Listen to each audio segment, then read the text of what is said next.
C'est déjà le paysage de l'Île-de-France, mais c'est encore la Picardie. Ermenonville se cache dans la forêt, sur le cours de la Lonnette, à quelques kilomètres de Senlis. Sur ces terres, 8 siècles d'histoire ont vu passer des rois, des poètes, des philosophes, qui nous ont légué un patrimoine exceptionnel. Ermenonville, c'est aussi cet étrange paysage de sable en pleine forêt. Nous y retrouverons le souvenir de Jean Richard, l'enfant adoptif du pays. Jean-Marc Vasseur nous fera découvrir les joyaux de l'abbaye de Chahaly. Et Aymar de Virieu sera notre guide dans le musée Nelly-Jacques Marandré. Sur les chemins du parc Jean-Jacques Rousseau, Corinne Charpentier et Vincent Lahache nous aideront à percevoir l'esprit des Lumières qui souffle encore ici. Le village d'Ermenonville est connu en France pour sa mer de sable, une curiosité géologique due au retrait de la mer il y a quelques 40 millions d'années. Mais la dimension actuelle de la mer de sable, on la doit surtout à la famille de Madame de Vatry, propriétaire de l'abbaye de Chahaly et des terres alentours à la fin du XIXe siècle. Il décide en effet de revendre la terre de bruyère qui recouvrait le sable pour aménager les grands parcs parisiens, découvrant ainsi ce petit désert. Dans les années 60, Jean Richard profite de ce décor exceptionnel pour créer ce qui est alors le premier parc à thème en France. Et le succès est au rendez-vous. En cette saison, les visiteurs se pressent déjà pour admirer l'installation nouvelle de cette mer de sable unique en France, délassement des grands et des petits. Qu'as-tu été faire dans cette mer de sable alors que tu étais si tranquille avec ton zoo et ta villa? Je suis devenu depuis 9 ans maintenant un amoureux de l'Oise, d'Ermenonville, Chahaly et de tous ces paysages. Est-ce que nous pourrions avoir une vue cavalière de l'ensemble? Monsieur Decroix, moteur, et regarde bien.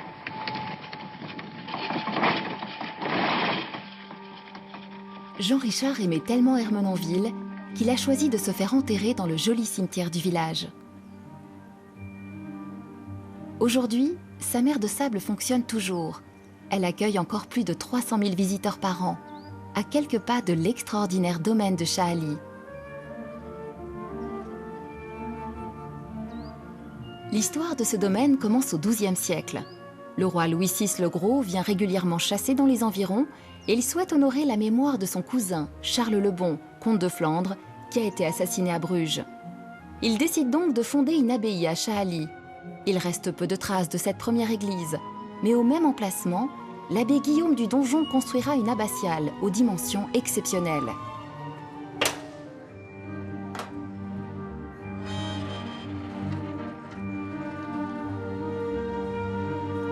Le domaine de Chahaly est aujourd'hui propriété de l'Institut de France. Et c'est Aymar de Virieu qui en est l'administrateur. Bonjour, nous sommes ravis de vous accueillir à l'abbaye de Chahaly. Alors vous allez pouvoir découvrir aujourd'hui les ruines de l'abbaye royale, la chapelle privée de l'abbé, décorée de fresques de Primatis, la roseraie, qui est cachée derrière le mur de Sebastiano Sarlio. Et vous avez également donc le palais abbatial, qu'on appelle aujourd'hui le musée Jacques Marandré, qui renferme également les collections Jean-Jacques Rousseau. Alors au départ, c'était donc des moines cisterciens. Ensuite, cette abbaye a été vendue comme bien national, rachetée par des particuliers qui l'ont transformée en carrière de pierre. Et ça a été racheté par les Vatry. Ensuite, il y a eu les Murat. Ensuite, il y a eu Madame Jacques Marandré. Et ensuite, Madame Jacques Marandré l'a légué à l'Institut de France, en demandant à l'Institut de l'ouvrir au public. C'est la raison pour laquelle aujourd'hui, nous sommes ravis de vous accueillir.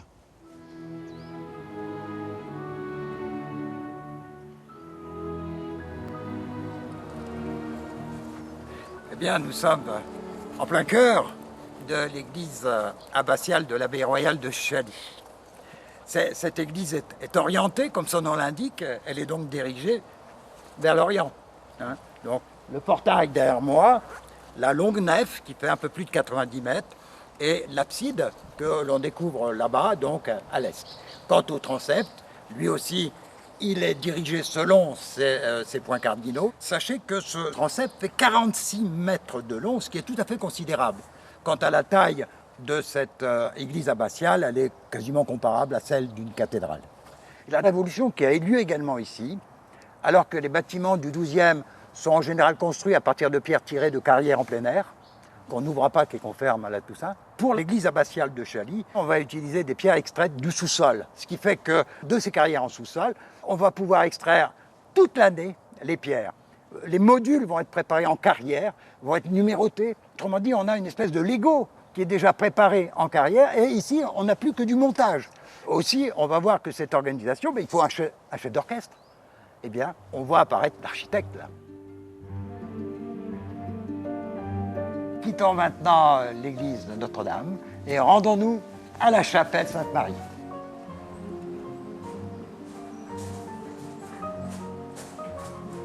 Ah, c'est notre merveille. La chapelle Sainte-Marie a été édifiée autour de 1250-1260 environ, sur le modèle de la salle du Trésor de la Sainte-Chapelle de Paris.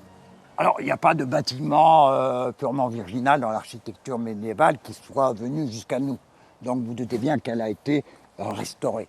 Et pour ne parler que d'une des dernières, celle du 19e, eh bien, l'architecte n'a pas résisté à ajouter à la décoration. Et vous pouvez découvrir ici ces merveilleuses gargouilles, qui ne sont pas les gargouilles médiévales à la Viollet-le-Duc, on est à la génération d'après, là. Hein. Mais des gargouilles d'une aspiration assez, je dirais, assez baroque, parfois de modèles asiatiques, etc. Alors bien sûr, sur le plan de l'architecture gothique flamboyante, c'est un monument très intéressant. Mais pour nous, ici à Chaly, le plus intéressant, il est à l'intérieur. Alors, suivez-moi.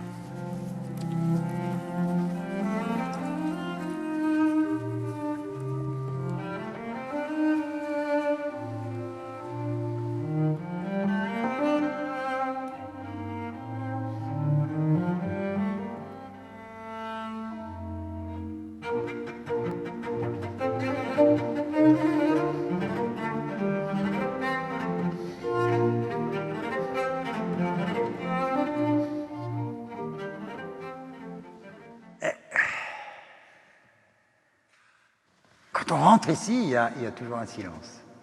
Mais moi, je ne vais pas rester silencieux parce que je vais vous raconter un peu l'histoire de ces fresques tout à fait exceptionnelles. Alors, un peu d'histoire de France aussi. Il faudra attendre 1541 pour que François Ier puisse donner cette abbaye en commande à quelqu'un très proche de lui, un peu de sa famille en quelque sorte, à Hippolyte de d'Este, le cardinal de Ferrare. Il se propose très rapidement, dès 1544, de recevoir toute la cour du roi de France, ici. Il faut que l'huile italien surprenne les Français. Alors comment mieux surprendre les Français par cet art, je dirais, italien par excellence, qu'est la fresque. Alors c'est ainsi qu'il va décider de peindre à fresque cette chapelle qui est gothique. Et là, c'est difficile, c'est une chapelle gothique, c'est le vitrail, c'est la lumière. Il n'y a pas beaucoup de place pour mettre des fresques. Qu'à cela ne tienne, il va faire occulter la rosace de la façade et établir ainsi cette scène tout à fait extraordinaire qui, comme vous pouvez le voir, est une annonciation, ce qui est tout à fait logique puisque nous sommes dans une chapelle Sainte-Marie. Ainsi, nous sommes absolument ébahis de voir que la plus grande surface de cette fresque est une fresque de la Renaissance qui a été peinte, et on le sait maintenant depuis relativement peu de temps, bien qu'on ait eu plusieurs attributions, par Primatis. Bien sûr, ce qui est exceptionnel, c'est qu'on a devant nous la plus grande fresque religieuse de la Renaissance italienne qui soit encore présente en France. Et avec un manque de modestie évidemment évident, nous disons que nous sommes ici dans la petite Sixtine du Valois. Il n'y a que 3 km entre le domaine de Chaly et Ermenonville. Le village compte environ 1000 habitants aujourd'hui. Il s'est construit autour d'un château fort élevé à la fin du 1er millénaire. Louis XI, Henri IV y séjourne, avant que Claude-Louis Lombard, au début du XVIIIe siècle, le transforme pour lui donner une allure plus conforme au siècle des Lumières.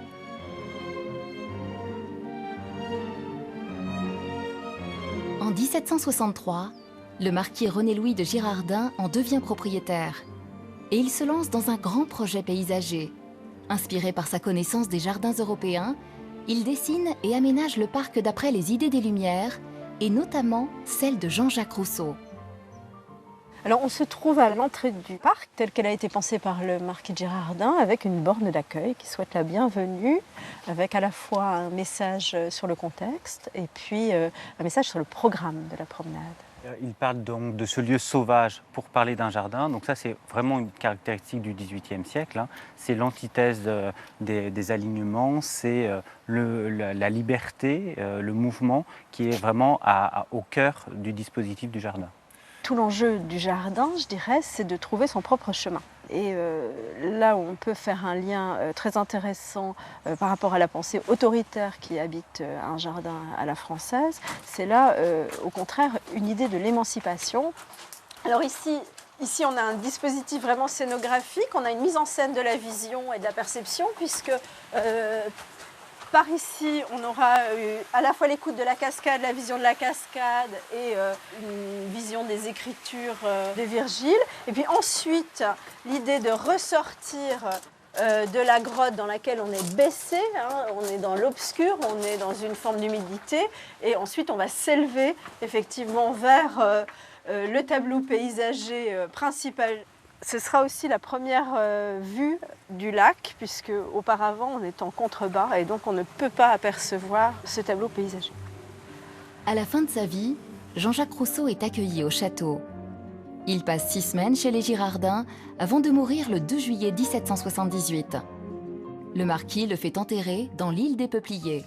L'idée, c'est effectivement de s'asseoir, du coup de pouvoir contempler à travers les branches l'ancien tombeau de Jean-Jacques Rousseau, puisque Jean-Jacques Rousseau a été transféré au Panthéon en 1794. Et c'est vrai que c'est un lieu qui est inaccessible, qui aspire le visiteur et en même temps qui met une distance. Donc c'est un dispositif paysager très étonnant, très singulier, qui a été du coup beaucoup repris dans d'autres parcs d'importance.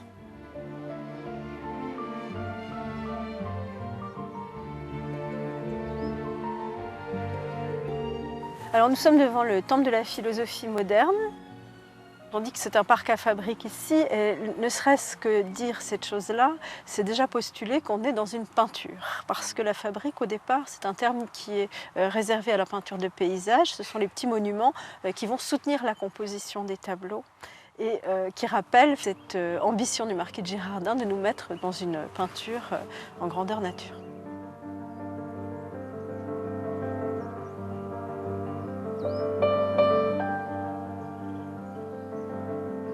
Ermenonville, c'est un pèlerinage littéraire. On hérite d'un parc qui est à la fois un endroit où Rousseau a passé les dernières semaines de sa vie, mais aussi un endroit où toute l'Europe littéraire s'est déplacée, notamment aussi les romantiques, Nerval, Madame de Staël, enfin Apollinaire, ils sont nombreux à être venus ici. Donc naturellement, un projet culturel sur le site appelle la présence d'écrivains. Pierre Sange est l'un des écrivains invités en résidence à Ermenonville. Il a réalisé dans ce cadre un objet hybride entre jeu de société et objet littéraire et graphique. Ce jeu de cartes illustrées est une variation sur l'un des hôtes les plus célèbres du parc, Jean-Jacques Rousseau, bien sûr. Je joue un petit peu sur des clichés, sur le cliché de la paranoïa, de la maladie, de ses ennemis, etc. Mais ces clichés-là me sont utiles pour raconter une histoire et pour fabriquer un jeu qui puisse amuser aussi. Une résidence est aussi le moment de rencontre possible, de conversation possible, de lecture possible. On n'est pas là seulement dans un lieu pour s'imprégner d'une aura ou d'une ambiance, mais très concrètement, il y a des conversations avec un jardinier, avec un spécialiste de Jean-Jacques Rousseau, avec un autre pensionnaire qui va nous apporter des éléments très précis. Les résidences d'écrivains ne sont qu'un aspect de la vie culturelle du parc. La programmation est permanente. Astronomie, botanique, philosophie, musique, danse, écriture et art visuel. Comme Louise Hervé et Chloé Maillet, qui tournent ici un film sur les utopies post-révolutionnaires. Au parc Jean-Jacques Rousseau, on a travaillé non seulement avec des comédiens, pour reconstituer ces moments historiques, mais aussi avec des associations de reconstitution historique qui sont basées dans la région. Et c'est vraiment ce travail comme ça collectif qui est passionnant dans le film et dans la performance. Ermenonville est donc toujours un point de passage incontournable pour le monde littéraire et artistique. Depuis le XVIIIe siècle, on fréquente les jardins et le château, dont les plus célèbres propriétaires, au début du XXe siècle, sont les Radziwiłł, une famille princière d'Europe de l'Est. Plus tard, c'est le fameux Ettore Bugatti qui occupera les lieux. Quand je suis venu m'installer à Ermenonville, au tout départ, évidemment j'avais entendu parler du parc Jean-Jacques Rousseau et du château, mais le château était dans un très très grand état de délabrement et ma famille a mis quand même une bonne quinzaine d'années avant de le remettre à flot. Mais je découvrais à travers ces pièces humides immenses, ces taches d'huile qu'on voyait sur le parquet, où on me parlait de voitures extraordinaires que M. Bugatti avait installées là. C'était la vitrine de la marque automobile Bugatti, le château d'Ermenonville. On sentait bien le poids de l'histoire, évidemment. Et puis quand je me suis intéressé un peu à tout ça, je me suis rappelé qu'un dénommé Marcel Proust avait vécu dans les lieux il y a un certain nombre d'années avant moi. On peut se demander si l'histoire retiendra aussi la présence, au début des années 80, de la secte de la conscience de Krishna. En cette fin de siècle, la vie au château est moins glorieuse, et il est même converti en maison de retraite avant d'être revendu et quand même transformé en hôtel-restaurant de prestige. Le domaine de Chaali a connu moins de troubles au siècle dernier. Le legs des Jacques Marandré à l'Institut de France l'a protégé. Les derniers propriétaires étaient de vrais amateurs d'art. Plus de 4000 œuvres sont exposées au musée Jacques Marandré de Chaali. Ce musée, c'est l'esprit d'un collectionneur à une époque, c'est-à-dire fin 19e, début 20e. Nelly Jacques Marandré plaçait ses objets comme elle le sentait, comme elle l'aimait. Et le vide n'existe pas. Et c'est l'esprit de cette époque. C'est-à-dire qu'à cette époque-là, le seul vide qui était accepté, c'était la lumière à l'extérieur, c'est-à-dire la fenêtre qui donnait sur un paysage extérieur. Et sinon, le reste était rempli d'œuvres d'art. Et c'est l'esprit de cette maison.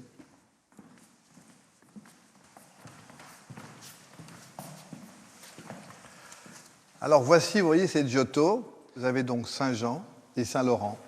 Et ces Giotto se trouvent au cœur de l'ancien réfectoire des moines. Et vous voyez, il y a plein d'objets d'art partout. Il y a des œuvres de Botticelli, des œuvres de Signorelli. Enfin, c'est extraordinaire. Et c'est l'esprit du collectionneur de cette époque. Nelly Jacques Marandré est une femme de caractère. D'origine modeste, elle passe son enfance à Chaali sous la protection de Madame de Vatry. Plus tard, elle devient l'une des premières femmes à étudier la peinture à l'École des Beaux-Arts. Portraitiste de talent, elle se marie à Édouard André, un riche banquier. En 1902, elle devient propriétaire du domaine.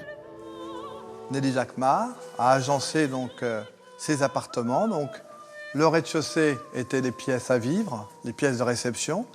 Elle recevait beaucoup. Si elle venait ici, elle recevait du monde et elle avait un grand plaisir à montrer tous les objets qu'elle avait achetés. C'était sa passion. Elle achète également de nombreux objets en Italie, aux armes des Médicis. Et aussi un Médicis qui a été sculpté par Jean de Bologne. Une œuvre d'art absolument sublime. Madame André était une femme très ouverte et elle s'intéressait vraiment à toutes les époques et à toutes les cultures.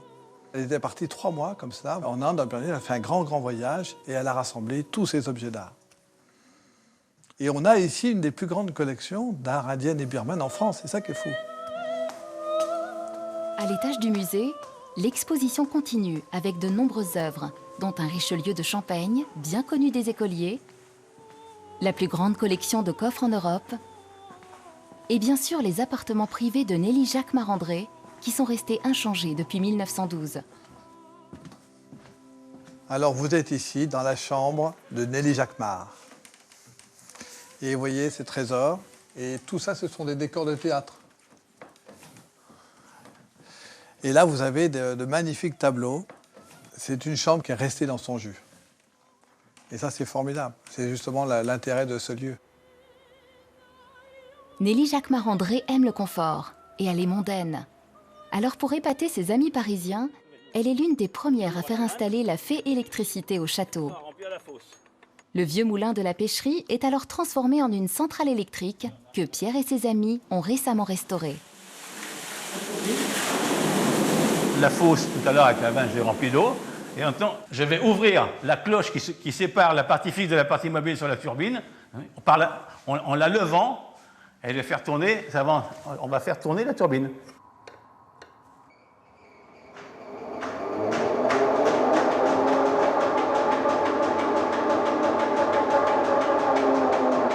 C'est aussi précis qu'un voltmètre numérique de maintenant. On a restauré à l'identique, si on a pu, ce qu'on a pu faire. Le moulin de la pêcherie est caché en bordure des étangs de Chaali sur le sentier des écrivains. Ce parcours, aménagé à travers le vallon de la Lonnette, propose de redécouvrir un décor qui a inspiré le romantisme dans la littérature. C'est la première étape du sentier des écrivains. Ces panneaux nous renseignent sur les lieux où nous nous trouvons. Par exemple, ici, je peux lire « Bienvenue au moulin de la pêcherie ». Alors, on a une explication sur le fonctionnement du moulin, on a un plan de la centrale hydroélectrique, et de l'autre côté, on a des citations de ces 3 écrivains qui vont nous mener à travers notre promenade, à savoir donc Jean-Jacques Rousseau, Étienne Pivert de Sénancourt et Gérard de Nerval. Et ces paysages sont vraiment les paysages nervaliens. On peut d'ailleurs faire une promenade, une déambulation nervalienne simplement avec les textes que l'on trouve dans Les Faux Sommiers, dans La Bohème Galante, dans Les Filles du Feu, bien entendu, dans Promenade des Souvenirs, etc. Il décrit sa découverte. La vue se découvrait au sortir du bois. Nous étions arrivés au bord des étangs de Chaly. Et un peu plus loin, bien sûr, ils vont découvrir les ruines d'inspiration byzantine. Et il ajoute qu'il y a un parfum de renaissance. Presque 2 siècles plus tard, le décor n'a pas changé. Et il n'est pas rare, au détour d'une visite dans le domaine, d'entendre encore Gérard de Nerval. Ces attributs et ces usages ont encore quelque chose de galant et de poétique. Et l'on respire un parfum de la Renaissance sous les arcs des chapelles à fine nervure décorées par les artistes de l'Italie. Patrick Monand est guide littéraire et dès qu'il le peut, il emmène son public sur le sentier des écrivains ou sous les fresques du Primatis. En effet, on distinguait une sorte de... Et donc aujourd'hui, j'anime une sortie donc sur les traces de Gérard de Nerval, sur Jean-Jacques Rousseau, qui sont les 2 grands auteurs, mais pas que, parce que j'ai parlé de Sénancourt, j'ai évoqué Chateaubriand. Cet après-midi, on va d'ailleurs visiter le parc Jean-Jacques Rousseau, on va terminer en promenade. Bon, les rêveries du promeneur solitaire, c'est vrai que pour connaître, je pense, les auteurs, c'est bien de se promener et de lire aussi les textes, mais in situ.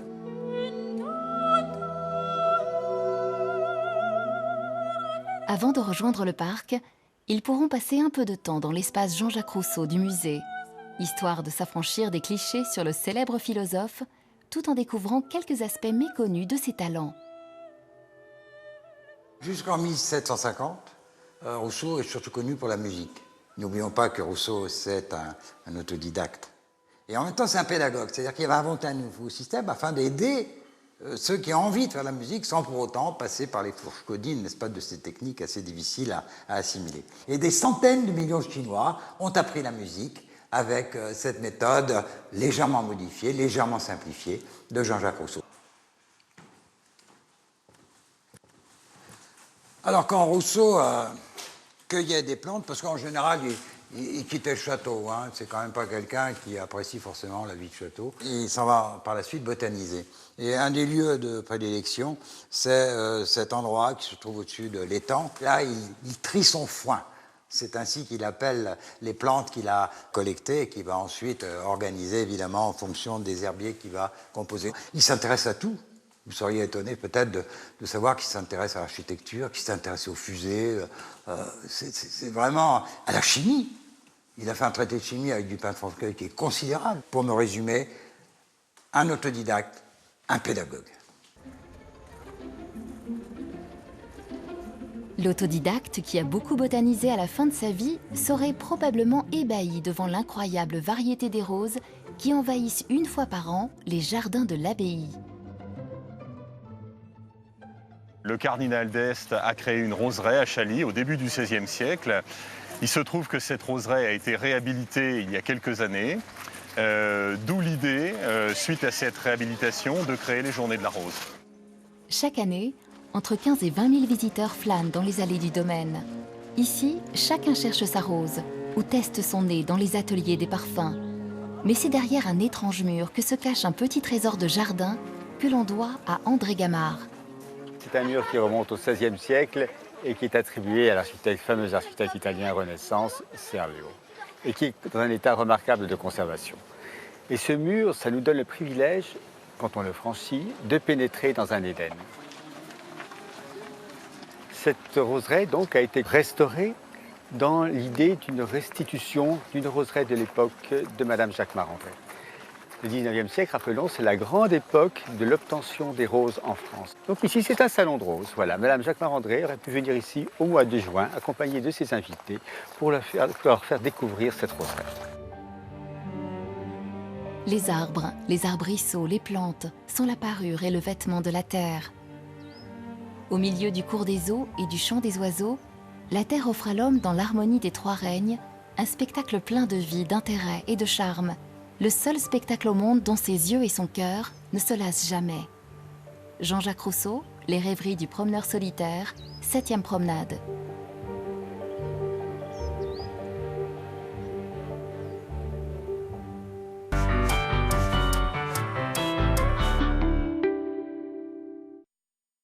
Mamie Nova.